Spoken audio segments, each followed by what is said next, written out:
The Dakota Territory in 1876 was a land that didn't care for orphans. It was a place of vast, cruel beauty, where the wind whispered of gold and blood, and survival was a currency paid in sweat and sorrow. For 17-year-old Elara Mae Thompson, stranded at a lonely trading post on the edge of the sacred Pahasapa life, was measured in sacks of flour, counted, and floors swept. She was a ghost in a world of loud, desperate men. But that all changed on the day a different kind of man, a fevered Lakota warrior, bleeding his life into the dust, collapsed at her feet, setting in motion a chain of events that would force two worlds to collide and forge a love more powerful than hatred and more dangerous than any frontier war. The world for Elara Mae Thompson was the color of dust. It was the fine, pale dust that puffed up from the floorboards of Jedodiah's trading post, no matter how fiercely she swept.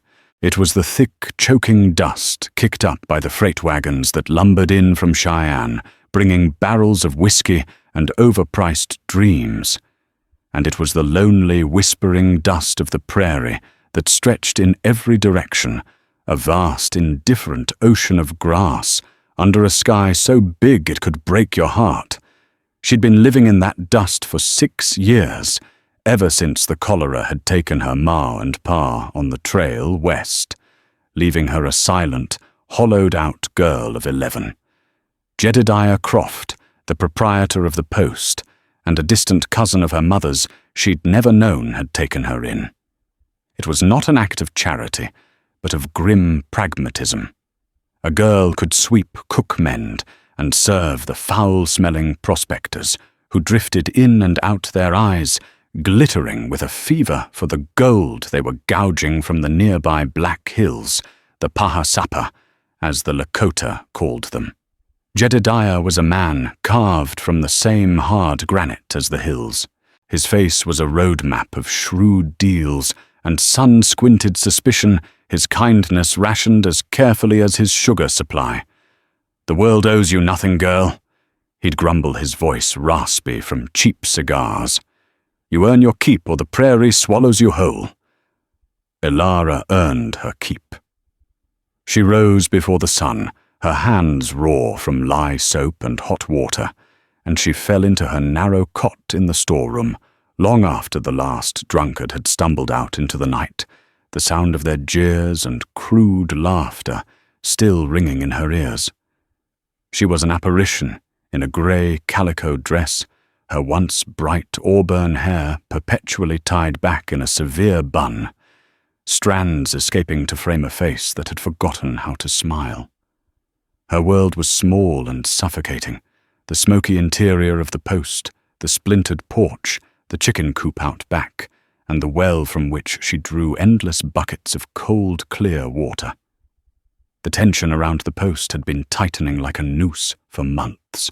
The Treaty of Fort Laramie was just a piece of paper to men like Samuel Blackwood, a prospector, with eyes as cold and dead as river stones. He and his men treated the treaty lands as their personal treasure chest, ignoring the boundaries and the growing anger of the Lakota Sioux, whose sacred hills they were desecrating. "They're just savages, Jedodiah," Blackwood would declare, slamming his fist on the counter, his voice a low growl that made Elara's skin crawl. "Sitting on a mountain of gold, it's against God's own providence." Jedodiah, ever the businessman, would just polish a glass and nod. "Long as your gold pays for my whiskey, Samuel, your business is your own. Just don't bring your troubles to my door." But trouble had a way of finding its own way in the Dakota Territory. Elara saw it in the hard, watchful eyes of the Lakota warriors, who sometimes rode to the crest of the ridge overlooking the post, their figures stark silhouettes against the setting sun. They never came close, not anymore. They just watched their presence, a silent, simmering accusation. Elara felt their gaze more keenly than the leering stares of the miners. It was a gaze that spoke of a deep and wounded pride of a world being stolen from beneath their feet. One sweltering afternoon in late August, the air thick and heavy with the promise of a thunderstorm that never came, a new sound cut through the drone of flies and the clink of glasses. It was the frantic barking of Jedodiah's scrawny dog Judas. Elara was out back, shaking a dusty rug when the barking turned into a series of sharp, terrified yelps, followed by a sudden, chilling silence. Jedodiah appeared on the back porch, a shotgun held loosely in his hands. What in blazes? Elara's heart hammered against her ribs. She crept towards the corner of the building, peering around the edge towards the line of cottonwood trees that marked the creek bed, about 100 yards away. There was nothing at first, just the shimmering heat and the rustle of dry leaves. Then a flicker of movement. A man was staggering out from the trees. He was Lakota. That much was clear from his buckskin leggings and the single eagle feather tied in his long black hair. But he was moving wrong, lurching like a drunkard, one hand pressed tight against his side. As he cleared the shade of the trees, the brutal sun hit him, and Elara gasped. The entire left side of his torso and leggings was dark and stiff with dried blood. A deep, ragged gash, ugly and inflamed, was visible on his side, clearly visible from even this distance. He took 2 more steps before his legs buckled, and he collapsed face down in the dust. Jedodiah cursed under his breath. "Damn it all! Blackwood's work, I'd wager." He made no move to go closer. "Leave him. The buzzards'll have him by morning. It ain't our affair." Elara stared at the still figure. Every instinct, every rule Jedodiah had drilled into her for 6 years screamed at her to turn away, to go back inside, to forget what she had seen. In this world, compassion was a liability. A Lakota warrior dead or dying at their doorstep was not trouble. It was a catastrophe waiting to happen. It was an excuse for men like Blackwood to start a war, and an excuse for the Lakota to finish one. But as she watched, she saw the man's hand twitch, his fingers curling weakly in the dirt. He was alive. And in that moment, something inside Elara, something that had been dormant for 6 long years, broke free. It was the memory of her mother, pressing a cool cloth to her fevered brow. It was a flicker of defiance against the relentless cruelty of the land and the men who walked it. "He's still alive," she whispered, her voice tight. "And he'll be dead soon enough," Jedodiah retorted, turning to go back inside. "Let it be. It's the way of things." Elara watched him go, his back ramrod straight, a man locking a door against a storm. She looked back at the fallen warrior, a human being bleeding out under the indifferent sun. The way of things, she thought, her hands clenching into fists. No, not this time. As twilight began to bleed purple and orange across the horizon, casting long shadows that looked like grasping fingers, Elara made a decision. It was a choice that would either save a life or destroy her own. With her heart pounding a frantic rhythm against her ribs, she slipped out of the storeroom door and ran, light-footed and silent, as a moth towards the ghost in the cottonwoods. The 100 yards to the creek bed felt like a mile. Every rustle of sagebrush sounded like a footstep, every hoot of a distant owl like a warning. The air had cooled slightly, but a clammy sweat trickled down Elara's spine. Jedodiah was inside, likely poring over his ledgers, thinking the matter was settled, that the prairie had claimed another soul. He had underestimated the stubborn spark of humanity he'd tried so hard to extinguish in her.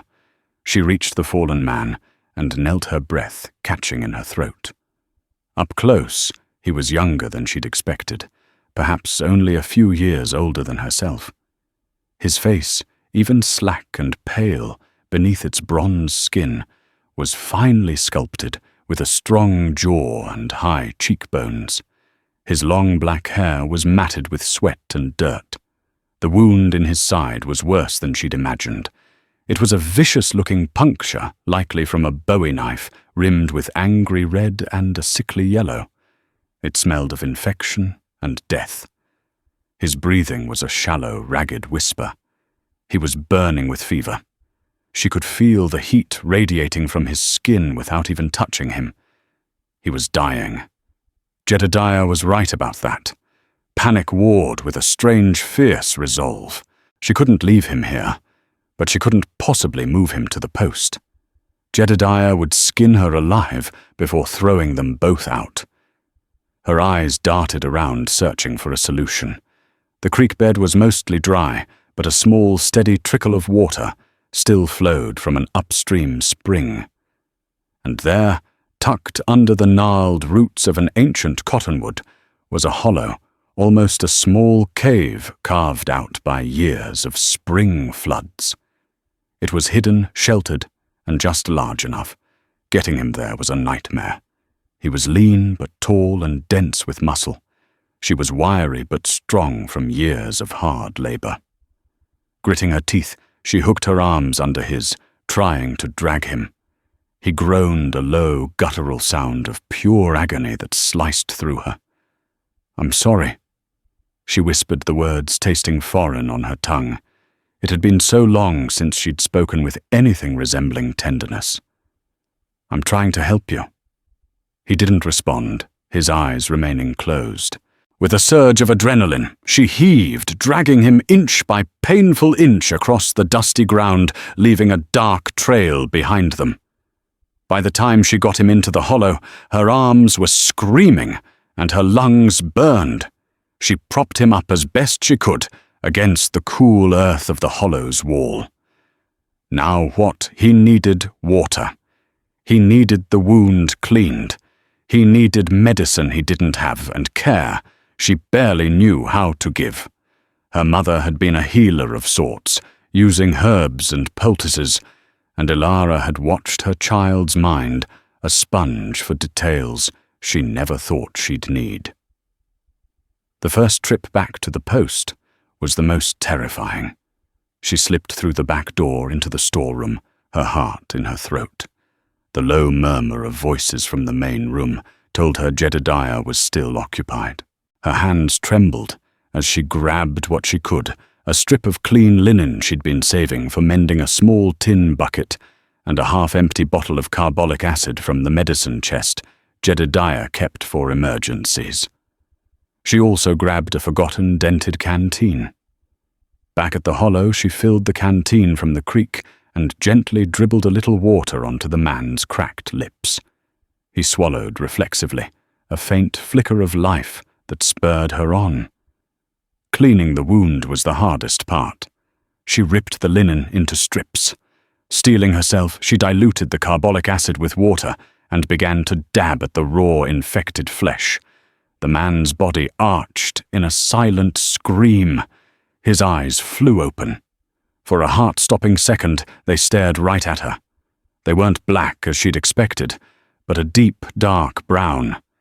And in their fevered depths, she saw not hatred but confusion and a world of pain. Then his eyes rolled back, and he was unconscious again. Tears pricked Elara's eyes, but she forced them back. This was no time for weakness. She worked methodically, cleaning the wound as best she could, her touch surprisingly gentle.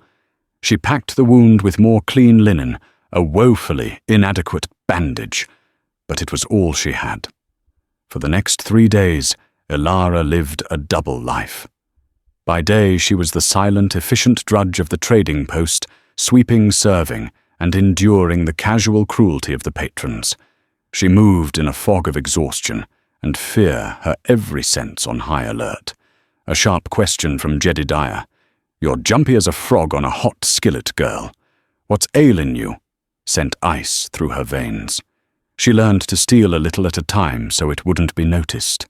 A handful of jerky from a barrel, a heel of bread, a few spoonfuls of broth skimmed from the pot she was simmering for Jedodiah's supper. By night, she became a different person.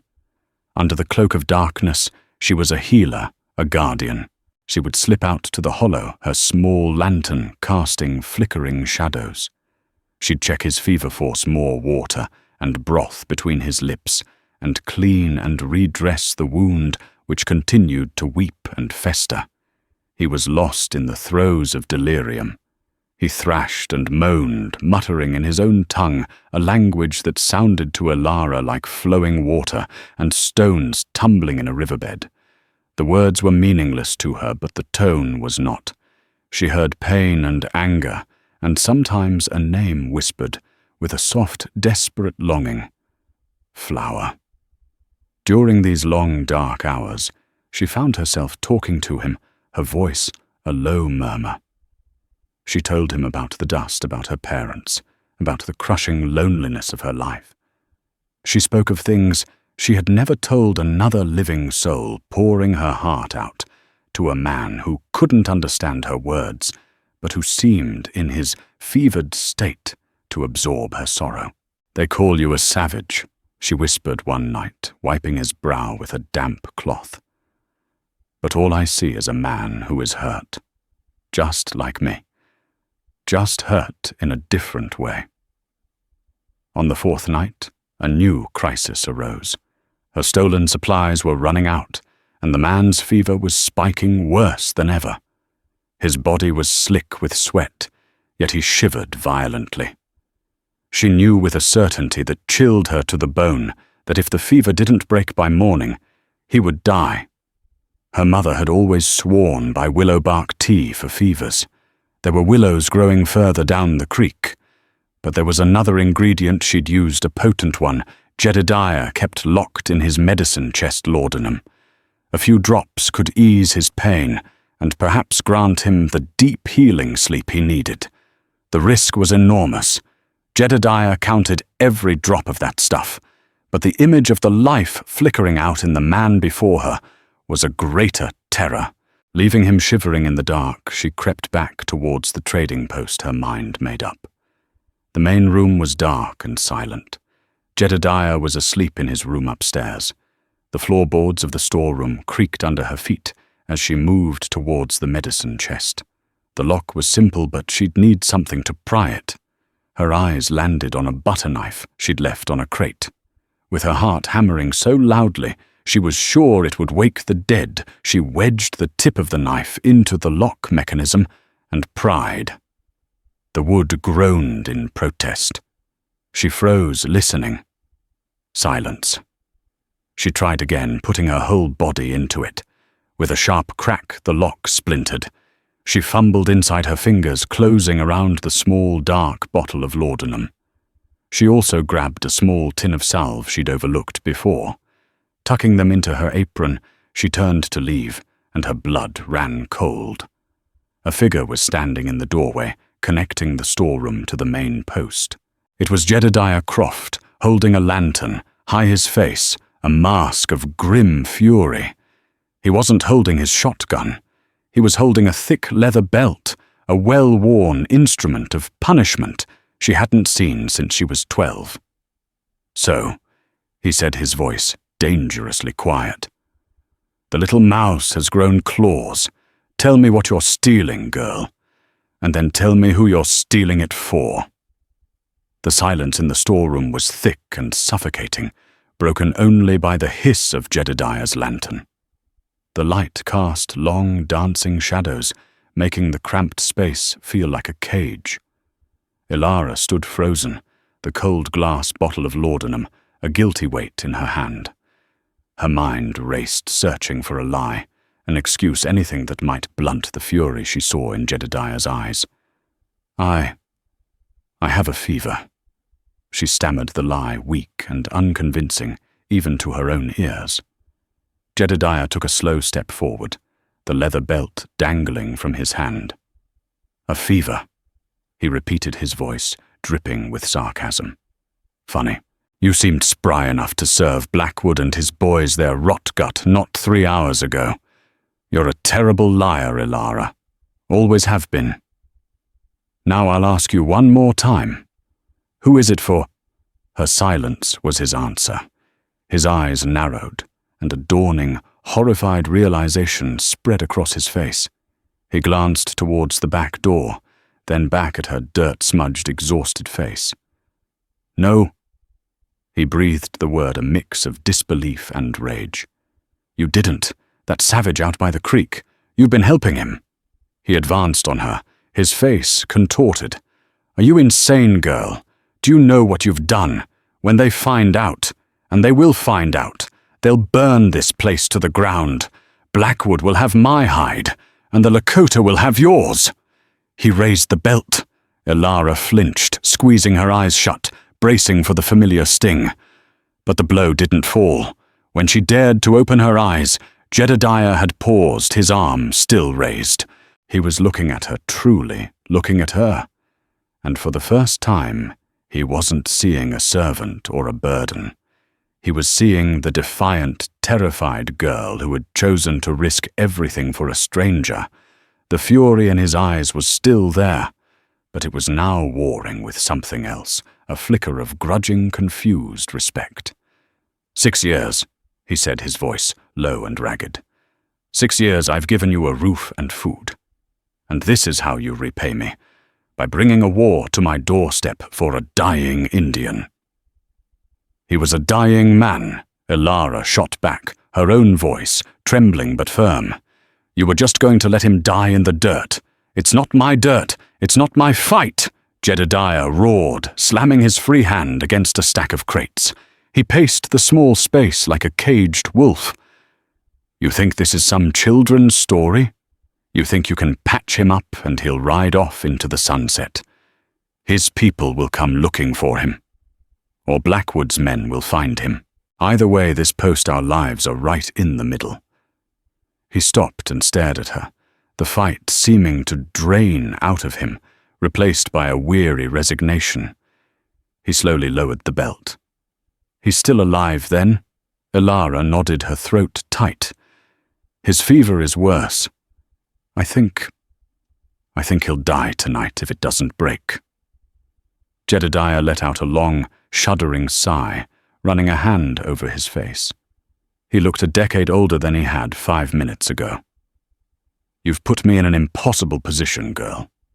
He looked at the bottle in her hand, then at the broken medicine chest. Give me that. She handed him the laudanum. For a terrible moment, she thought he would smash it.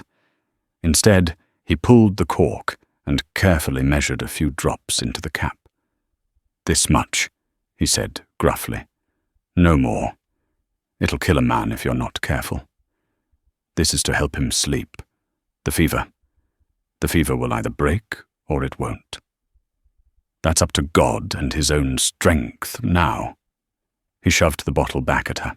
Then he turned and grabbed a small grease-stained parcel from a shelf.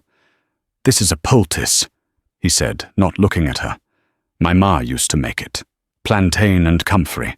Might draw out some of the poison in that wound. Might not. He thrust it into her other hand. Now get out of here, and for God's sake, Elara, don't be seen. Elara stared at him, dumbfounded. It wasn't forgiveness, not even close. It was a calculated decision. A live Lakota, who owed his life to the people at the trading post, might have a slim chance at survival. A dead Lakota found on their land was a guarantee of destruction. Jedodiah, ever the pragmatist, was choosing the lesser of two evils. Go on, he snapped, before I change my mind. She didn't need to be told twice. She fled into the night, her heart a confusing mix of terror and a strange, burgeoning gratitude. Back in the hollow, the warrior was thrashing his skin on fire. His mutterings were more frantic now. Elara worked quickly. She managed to get the few drops of laudanum, mixed with water, past his lips. Then she unwrapped the crude bandage. The wound was a horrifying sight, swollen and oozing.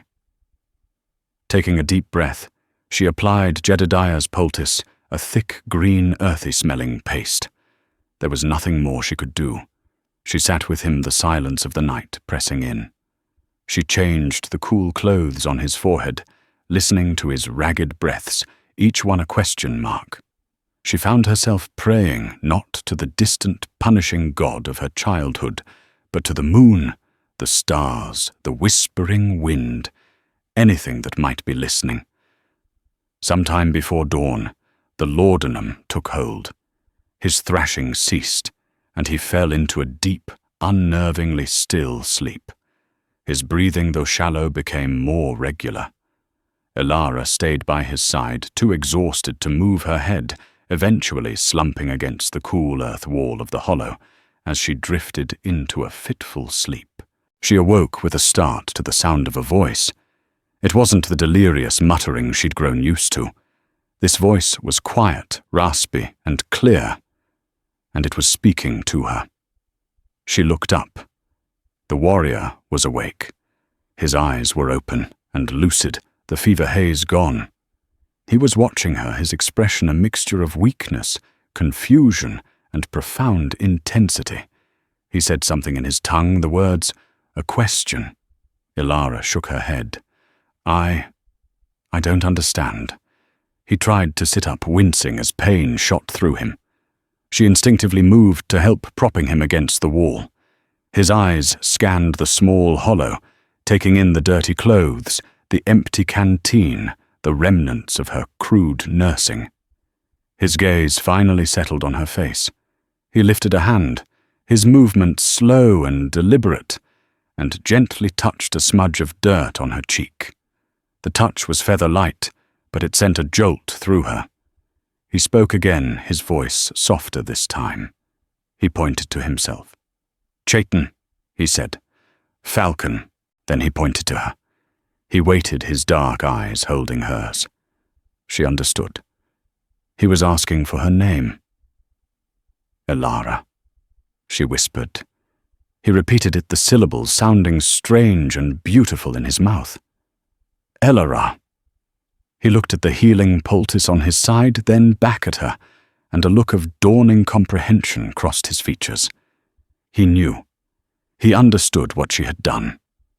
He spoke a single word, his voice filled with a depth of emotion that needed no translation. It was a word that conveyed gratitude, wonder, and something more, something deeper that Elara couldn't yet name. At that moment, they were no longer a savage and a white girl. They were Chaitan and Elara, a man who had been brought back from the brink of death, and the young woman who had risked everything to pull him back. The silence that fell between them was no longer empty. It was filled with the first tentative threads of a connection that would change both of their worlds forever. The next few days passed in a strange, secret rhythm.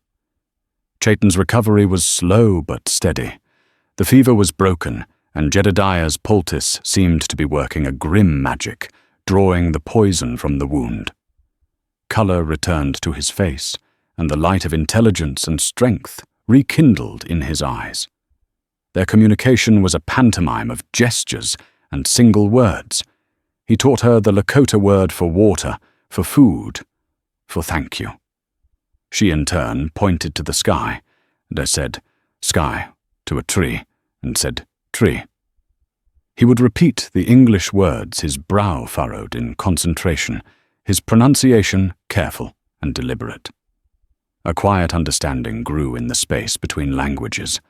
Elara saw not a fearsome warrior, but a man with a quiet dignity and a surprising gentleness. He would watch her as she worked, his gaze unwavering. She learned the subtle shifts in his expression, the slight tightening of his jaw when a wave of pain hit him, the faint hint of a smile that touched his lips when she managed to pronounce a Lakota word correctly. She continued her thievery, though, now, with Jedodiah's tacit, unspoken consent. He would leave a little extra stew in the pot or an extra biscuit on the cooling rack and turn his back, never acknowledging where they were going. It was his way of managing the disaster she had created, a silent partnership, born of mutual desperation. About a week after he'd awakened, Chaitan was strong enough to stand leaning heavily on the wall of the hollow. He looked out towards the vast prairie, a deep longing in his eyes. Elara knew he had to leave soon. The thought left a hollow ache in her chest that surprised her with its intensity. His presence, as dangerous as it was, had become a focal point in her empty life, a secret purpose that made the drudgery of her days bearable. One evening as the sun set, casting the hills in a fiery glow, he communicated his intent to leave. He pointed to himself, then made a gesture of walking, and pointed towards the distant hills where his people were. Elara simply nodded her throat too tight to speak. She had prepared a small bundle for him, a full canteen of water, a generous portion of dried meat, and a new clean bandage for his wound. She held it out to him. He took it, his fingers brushing against hers. He held her gaze for a long moment. Then he reached up and untied the single eagle feather from his hair. It was worn and clearly precious. He held it out to her. Elara hesitated. "I can't take that." He pressed it into her palm, his expression firm, and closed her fingers around it. He then spoke a few words in Lakota, his voice low and solemn. She didn't understand them, but she understood the vow they contained. It was a promise. Then he turned, and with a final lingering look, he limped away from the creek bed, melting into the deepening twilight. Elara stood there long after he was gone, the feather clutched in her hand. A profound loneliness, deeper than any she had ever known, washed over her. The secret that had given her life meaning was gone. She was once again just the orphan girl at Jedodiah's trading post. Chaitan moved through the darkness, his body aching, but his spirit soaring. Every step was an effort, but every step was taking him home. The white girl Elara had given him back his life. He could still feel the phantom sensation of her cool hands on his fevered skin, could still hear her soft, murmuring voice pulling him back from the Shadowland. He had been part of a small hunting party when they were ambushed by Blackwood's men. It was not a battle, but a slaughter. They had been outnumbered and outgunned. Chaitan had been shot, then stabbed when he fell, and left for dead. He had crawled for what felt like an eternity, driven by a primal will to survive before collapsing by the creek. He had expected to die there. Instead, he had woken up in the arms of a ghost, a pale-faced girl with eyes the color of a stormy sky, and a touch as gentle as summer rain. She had nursed him, hidden him, and protected him at an unimaginable risk to herself. When he finally crested the last ridge and saw the familiar sight of his people's camp, dozens of tipis glowing with inner light against the starry sky, relief washed over him so powerfully his knees nearly buckled. Sentries saw him approach, and cries of disbelief and joy rang out through the camp. He was half-carried to the tipi of his father, Chief Kangi Sunka Crow Dog, a respected elder whose face was a testament to a lifetime of wisdom and sorrow. His mother Winona wept as she embraced him, her hands fluttering over him, as if to assure herself he was real. News of his return spread like wildfire. He was not just any warrior. He was the chief's son, a leader in his own right, and many had given him up for death. Later that night, the council of elders and warriors convened in the large central tipi. The air was thick with smoke from the ceremonial pipe and the tension of unanswered questions. Chaitan, weak but resolute, stood before them. He told them everything. He spoke of the ambush by the gold seekers, of the death of his companions. He saw the grim, knowing nods from the other warriors. This was not new. But then the story turned. He spoke of crawling to the creek of the world going dark. And then he spoke of the girl. "I woke in a hollow by the water," he said, his voice resonating in the silent tent. "A white girl, an orphan from the trading post, found me. The man there would have left me for the crows, but she defied him." A murmur of disbelief went through the council. Matobert, a powerful, grim-faced warrior whose hatred for the whites was legendary, scoffed openly. A trick. She is a spy for the gold thieves. She is no spy, Chaitan said, his voice rising with conviction. She cleaned my wound.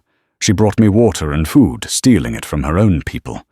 For 10 days, she kept me hidden, nursing me, while the fever tried to claim my spirit. I saw no deceit in her eyes. I saw only courage and compassion. He looked at his father. She did not see a Lakota. She saw a man who was dying, and she would not allow it. She gave me back my life. It is a debt that cannot be ignored. Chief Crow Dog listened, his face impassive, his dark eyes fixed on his son. He was a man who understood the complex dance of honor and survival. You say she is an orphan? She has no people of her own. She is alone, Chaitan confirmed. She is treated as a servant by the trader. She lives a life of hardship. The council was divided. Many like Matto were suspicious. The white had spoken with forked tongues too many times. Any act of kindness could be a prelude to betrayal. Others, however, were moved by the story. The laws of reciprocity were sacred. A life debt was a powerful obligation. Then Chaitan did something that stunned the council into silence. This girl, he announced, his voice ringing with unshakable authority, did more than heal my body. In that dark place her spirit protected mine. She has proven she has a Lakota heart. The life she saved now belongs to her, and my life belongs to protecting her. I will not leave her to the cruelties of her own people. I will go back, and I will claim her as my own, to be one of us. She will be under my protection, and thus under the protection of my family and my people. The declaration hung in the smoky air, audacious and unprecedented. To claim a white woman, an orphan with no status, and bring her into the tribe, it was a shocking proposal. Matto rose to his feet in protest, but Chief Crow Dog raised a hand, silencing him. The old chief looked at his son, seeing not just a warrior returned from the dead, but a leader forged in a new kind of fire. He saw the conviction in Chaitan's eyes, and understood this was not a fleeting infatuation. It was a matter of honor, profound and unyielding. "You would make her your wife?" the chief asked quietly. "I would make her my forever." Chaitan corrected him, using a Lakota concept that went deeper than marriage, implying a bond of spirit and destiny. Her fate is now tied to mine. If Blackwood or any other man seeks to harm her for what she did, they will face me, and all who stand with me. After a long, heavy silence, Chief Crow Dog nodded slowly. "Then you will not go alone. This is a powerful declaration. It must be witnessed by all, both ours and hers. We will ride to the trading post at dawn. Let the white see how the Lakota repay a debt of honor." 2 days after Chaitan's departure, a suffocating normalcy had settled back over the trading post. The secret hollow under the cottonwood felt empty and cold, and the eagle feather which Elara now kept hidden in a small pouch under her dress felt more like a dream than a memory. Jedodiah had not spoken a word about the incident, but a new unspoken tension existed between them. He watched her constantly, his expression unreadable. The morning was still and hazy. Elara was sweeping the porch, her movements listless when she first heard it. A low, rhythmic thrumming like distant thunder. It wasn't thunder. The sound grew steadily louder, a sound that seemed to vibrate up from the very earth. Jedodiah came out onto the porch, wiping his hands on his apron, his face tight with alarm. "What in God's name is that?" Then they saw them, cresting the same ridge where Elara had so often seen the silent watchers, a line of riders appeared. Not one or two, but at least 30. They were Lakota warriors, their faces painted their finest regalia on display, their ponies moving as one. They were not riding for war, but for ceremony. It was somehow more intimidating. At their head rode a regal older man with a feathered war bonnet, Chief Crow Dog. Beside him, sitting tall and proud on a black war pony, was Chaitan. He was no longer the broken, fevered man from the hollow. He was dressed in ornate buckskin, his presence radiating a power and authority that took Elara's breath away. His eyes, sharp and clear, found her across the dusty expanse and held her fast. Behind them rode other elders and warriors, a formidable delegation. One warrior in particular, a bull-chested man with a permanent scowl, watched the trading post with open hostility. This was Matto. Panic seized the trading post. Samuel Blackwood and 3 of his men who had been drinking inside scrambled out onto the porch, their hands instinctively going to the pistols on their hips. "Jedodiah, what is this?" Blackwood snarled, his face pale under his beard. "An attack! Hold your fire!" Jedodiah commanded, his voice shaking. "They're not carrying rifles. This is something else." The procession did not stop at a distance. They rode slowly, deliberately, right up to the trading post, forming a silent, imposing semicircle in the dusty yard, trapping the small wooden building in a crescent of Lakota power. The drumming of the hooves ceased, and an unnerving silence fell. The air crackled with tension. Chief Crow Dog nudged his horse forward. He spoke in Lakota, his voice deep and resonant, a voice accustomed to commanding nations. Chaitan, acting as translator, pitched his voice to carry. "My father, Chief Kangi Sunka of the Oglala Lakota, wishes to speak with the man of this house, Jedodiah Croft." Jedodiah swallowed hard, stepping forward. "I'm him. We want no trouble here." Chaitan's eyes flickered to Blackwood, then back to Jedodiah. "Trouble has already visited us. My hunting party was murdered by gold seekers. I was left for dead." His gaze was like a physical blow. "I would have died if not for one in this house." His eyes then moved to Elara, who stood frozen by the doorway. The intensity of his look made her feel as if she were the only person in the world. "The girl," Chaitan announced, his voice ringing with purpose. "Elara May Thompson. She found me. She hid me from my enemies, and from yours. She gave me water when I was burning. She cleaned my wound when it was full of poison. She saved my life." Blackwood let out a harsh, disbelieving laugh. "Saved him? She should have put a bullet in him, consorting with savages. She's a traitor." Matto, the hostile warrior, growled something in Lakota, his hand tightening on the lance he carried. Chaitan shot him a look that silenced him instantly. He then addressed Jedodiah, but his words were for everyone to hear. "We have come not to seek vengeance, but to settle a debt. A life was saved. Such a thing creates a sacred bond. The girl has no people, no one to protect her. She acted with honor when others showed none. Therefore her act has made her our concern." He dismounted in one fluid motion, handing his reins to another warrior. He walked forward, his steps deliberate, until he stood directly in front of the porch, his eyes never leaving Elara's. The world seemed to shrink to the space between them. The hostile glares of Blackwood and Matto, the terrified face of Jedodiah, the stoic visages of the elders, they all faded away.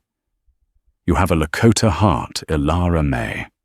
Chaitan said, his voice, softer now, meant only for her, yet it carried in the dead silence. "You are brave, and you are kind. Your place is not here, where you are treated as less than you are, where men of your own blood would call you a traitor for an act of mercy." He stopped just before the steps of the porch, looking up at her. I have told my father and my elders what you did. I have told them that your life is now as precious to me as my own. Before these witnesses, before my father, my warriors and my elders, and before your people I claim you." A collective gasp went through the onlookers. Jedodiah stared aghast. Blackwood's jaw dropped in stunned fury. "This is my word," Chaitan declared, his voice rising again to its full commanding tone. "She is now under my protection. Any who harm her, any who threaten her, any who speak ill of her, will answer to me, Chaitan, son of Chief Crow Dog. An insult to her is an insult to my family. A threat to her is a threat to my people. From this day forward, she has a home, she has a family, she has a protector. Her life with me will be her forever." He held out his hand to her. It was not a command, but an invitation. A choice. Elara's heart was hammering so hard it felt like it would burst from her chest. This was impossible.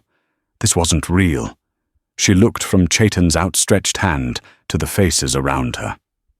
She saw the sputtering rage on Samuel Blackwood's face, the terrified confusion on Jedodiah's, and the cold, burning hatred in the eyes of the warrior Matto. Then she looked back at Chaitan.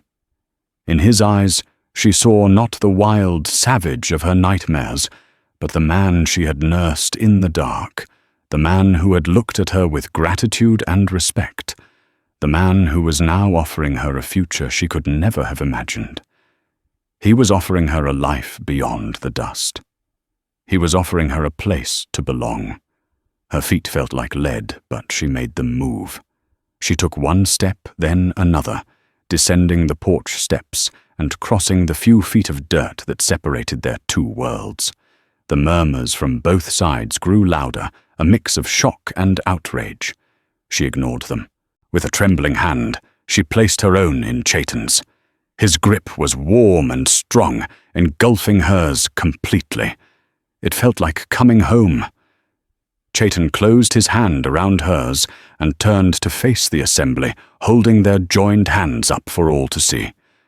It was a silent, powerful declaration. Blackwood finally found his voice, his face purple with rage. "You can't do this. She's a white woman. She belongs to her own kind." Chaitan turned his head, his eyes locking with Blackwood's. The look he gave him was glacial, filled with a promise of violence that was more terrifying than any shout. "She just chose her own kind," he said. Chaitan's audacious claim left a volatile silence in his wake. The moment the Lakota delegation disappeared over the ridge, Samuel Blackwood's stunned fury erupted. "He just claims a white Christian girl, and you let him— Jedodiah!" He snarled, his face purple with rage. "What was I supposed to do, Samuel?" Jedodiah retorted, his voice shaking but firm as he stood between Blackwood and Elara. "Start a war on my own porch. She's the problem." Blackwood whirled his venomous gaze, fixing on Elara. "The little traitor. Nursing him back to health. She's no better than they are." He advanced, but Jedodiah held his ground. "That's enough," Jedodiah said, his hand resting near an old shotgun propped by the door. "Get off my property. Your argument is with them, not with this girl." Blackwood backed away, his eyes promising retribution. "This isn't over, Croft. You're harboring a traitor. And as for you, girl," he spat at Elara, "that Indian can't watch you every minute of the day." The days that followed were a living hell. Blackwood poisoned the mining camps with his version of the story, painting Elara as a spy and a turncoat. She became a pariah, the Indian's woman. Business at the trading post vanished, and the few who came by shot glares of pure contempt. Elara lived in a state of constant fear, a prisoner in the very place she'd once longed to escape. Jedodiah grew grim and silent, the weight of their isolation pressing down on him. About a week later, the threat materialized. Elara was at the well hoisting a heavy bucket when a rough burlap sack was thrown over her head, plunging her into suffocating darkness. A hand clamped over her mouth as strong arms hauled her off her feet. She heard Blackwood's guttural voice. "Got her. We'll teach her a lesson about loyalty." Terror cold and absolute flooded her. Before she could be dragged away, a shotgun blast roared deafeningly close. She was dropped in a heap and the sack was ripped from her head. Jedodiah stood on the porch, his shotgun smoking his face, a mask of cold rage. He'd fired into the dirt at their feet. "Get away from her, Blackwood!" Jedodiah's voice was deathly calm. Blackwood pulled his pistol. "You're a fool, Croft. She's not worth it." "She's under my roof," Jedodiah stated, his knuckles white on the gun. "You are not taking her." The standoff was broken by a sound that chilled the air, the cry of a Lakota war hawk. From the ridge, as if summoned by the impending storm, 2 riders appeared at a full gallop. It was Chaitan and the hostile warrior, Matto. They had been watching a silent, vigilant guard she never knew was there. Blackwood's face went white. He and his man scrambled for their horses and fled. Chaitan leapt from his pony before it stopped rushing to Elara's side. His eyes blazed with a protective fury. "It's good," he asked urgently. "Are you all right?" She could only nod, tears of relief and terror streaming down her face. Jedodiah walked down from the porch, his fight gone, replaced by weary resignation. "They'll be back," he said, his voice gravelly. "More of them next time." Chaitan nodded, his gaze fixed on Elara. "She is not safe here anymore." Jedodiah looked at Elara, at her torn dress and the terror in her eyes. He had made his choice when he fired that gun. His life here was over as much as hers. "No," he agreed heavily. "She's not." He gave her a look of gruff, paternal finality. "You go with him. It's the only place you'll be safe now." Chaitan turned to Elara, holding out his hand. The time for waiting was over. She looked back at the dusty trading post, a prison that had been her only home. Leaving it meant stepping into an unknown world, but it was also the world that held the man who rode through a storm to save her. Her decision was absolute. "Yes," she said, placing her hand in his. Chaitan swung her up onto his horse, settling behind her and wrapping a protective arm around her waist. As they rode away from the lonely outpost, the storm broke the rain, washing the world clean for their new beginning. The journey to the Lakota camp was a passage between worlds. Tucked against Chaitan's solid strength, Elara breathed in the wild, clean scent of rain-soaked pine and earth. When they arrived in a hidden valley, she saw a village alive with motion and color. Tipis pointed to the sky like sacred fingers, and the air smelled of wood smoke and community. Curious faces turned to watch them, their whispers following the white girl who rode with the chief's son. Chaitan led her to his family's tipi, where his mother, Winona, emerged. The older woman's gaze was sharp, discerning. She took in Elara's frightened face and tattered dress. After Chaitan spoke softly to her in their tongue, Winona stepped forward and gently touched Elara's cheek. She spoke a single, welcoming word. It was a tentative start, but it was more than Elara had ever known. The following weeks were a time of learning. It was the hardest and most beautiful period of Elara's life. Guided by Winona's patient hands, she learned to tan hides to bead and to find medicine in the meadows. She was clumsy, an outsider, struggling with a new language and customs. Some, like the warrior Matto's wife, watched her with distrust. But Chaitan's protection was a shield, and his belief in her was a quiet fire that kept her warm. He was her teacher, her anchor, and in the quiet evenings their bond deepened into a partnership of equals. One evening, he took her to a high bluff overlooking the Black Hills, which glowed a deep, hazy blue in the twilight. My people call this the heart of the world, he said, his English now more confident. The gold seekers see only rocks. They do not see the heart. My whole life, she whispered. I felt like I didn't belong anywhere. I was invisible. Chaitan turned, taking her hands. Here we see you. I see you, Elara May. He placed her hand over his heart. My forever was a promise of this, a life together. He then presented her with a gift. It was a dress of the softest doeskin, beaded by his mother with falcons and wildflowers. Flower, it is my name for you, he said softly. Looking from the beautiful dress to his earnest face, Elara felt the last vestiges of the lonely orphan girl fall away. The future was uncertain, the world outside this valley still hostile, but standing on the edge of the world with the man who had claimed her, she was no longer afraid. She had found her home, not in a place, but in the heart of a Lakota warrior and the soul of his people. The story of Elara and Chaitan is more than just a tale of the Old West.